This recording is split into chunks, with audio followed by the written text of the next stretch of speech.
All right, Capital Funding's borrowers and Central Florida real estate investors, it is the beginning of May, and we're going to provide you with a updated market report, give you an idea of what's going on in the Central Florida market. And this month, we're actually going to give you a taste of the national market as well, so we can try to identify some trends, help you guys look out for things when you're entering into your next flip. So let's start this month by looking at the 30-year mortgage rate. Let's see, if we go to the charts here, currently it's 6.76%, which was down slightly in the last week. It did get up to about 6.83% a couple weeks ago, which was a little disappointing because it was tracking down closer to 6.6, 6.5%. So when everybody was anticipating possibly getting closer to 6, it moved the wrong way. We're getting a little relief from that top of a couple weeks ago, so hopefully it'll continue to drop. Let's just jump into a few graphs I want to share with you about the national market. All right, the first graph is going to be pending home sales. These are important because it tells you what's going to close in the next 30 to 45 days. We were actually tracking in March and April, where pending home sales finally beat 2024 numbers. It is down a little bit right now, but that was due to the Easter holiday where nobody was out shopping for new homes. So we're expecting to see in May, hopefully that number continue to rise above 2024, and hopefully we'll continue to see pending home sales outpace 2024. All right, the next chart we want to take a look at is inventory. In 2025, you can see it's still over 2024. We're getting ready to cross the highest inventory in the last 7 years. I think it was 2019 is this line right here. So inventory is going to continue to grow. We're actually looking for new homes to come on to inventory. It's going to provide more buying options. But you can still see here clearly that we're still below pandemic inventory levels of 2018. And our last national chart that I want to show you guys is the home price growth over time. This one's really important. It actually shows a lot of data. If you can look up pre-pandemic, we've got a huge increase in prices. Prices on a national basis went up about 35%. But if you look here on the last 3 years, going into the fourth year, we've seen pretty much flat prices on a median sales price basis.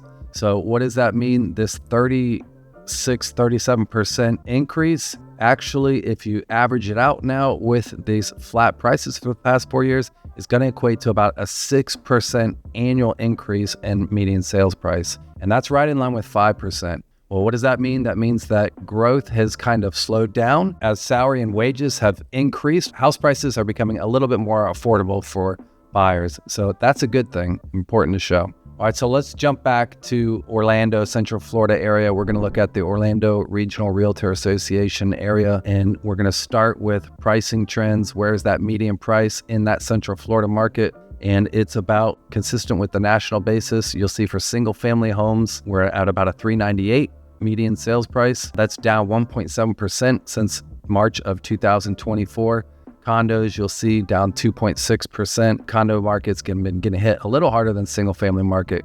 But if you look at these purple bars, pretty consistent month to month throughout the whole year. So very consistent with national. We're seeing just a steady, basically flat median growth. Now, if we look at our pricing ratios, this is going to be the ratio between what it's listed for and what its price dropped to. So the sales price to original listing price, you can see very flat for both condos and single family. Actually, this is considered everything and then single family. So flat as far as 95, 94, 95% is what the sales price is of that original list price. So people are still dropping prices. Actually, on a national basis, it's about 35% price drops for all listings. Days on the market, we see the big buildup over 54 days at its peak. Last month's data had 48 days, which was a 41% increase over the same month last year, March 2024. And then supply and demand, pretty consistent. We're going to see the same 4 to 5 months of supply for the Orlando Regional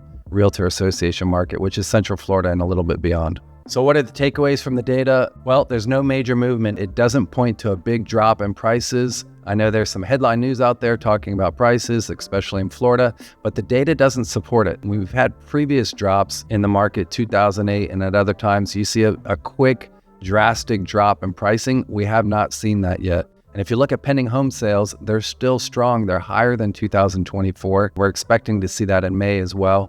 And so as long as the pending home sales keep going up, we're adding new inventory. We can basically kind of motor along with the status quo where we're not seeing any price increases or price drops, which is good. So let's continue to keep our eyes on each month's data and have a really good understanding of what the data is telling us, see if we can locate any trends or identify any quick drops in prices each month. I keep saying it, let's look towards the next month. And until we get to a very strong and robust and healthy market, we've got to just continue to keep our eyes on the monthly data. What are you guys seeing out there? Are you listing your new fix and flip property? What's the reaction? Are you getting a lot of showings? Are you getting contracts? Are you falling out of contracts? Leave us a comment. Let us know what's going on with your listing. As far as our borrowers, we're seeing a lot of loan satisfactions, actually at a historical level for us. For 10 years, we've seen the most loan satisfies in the last 5 months over any 5-month period of time. So our borrowers renovating properties, they're still having good success listing and selling these properties at a good price. We'll look forward to the comments and we'll see you next month.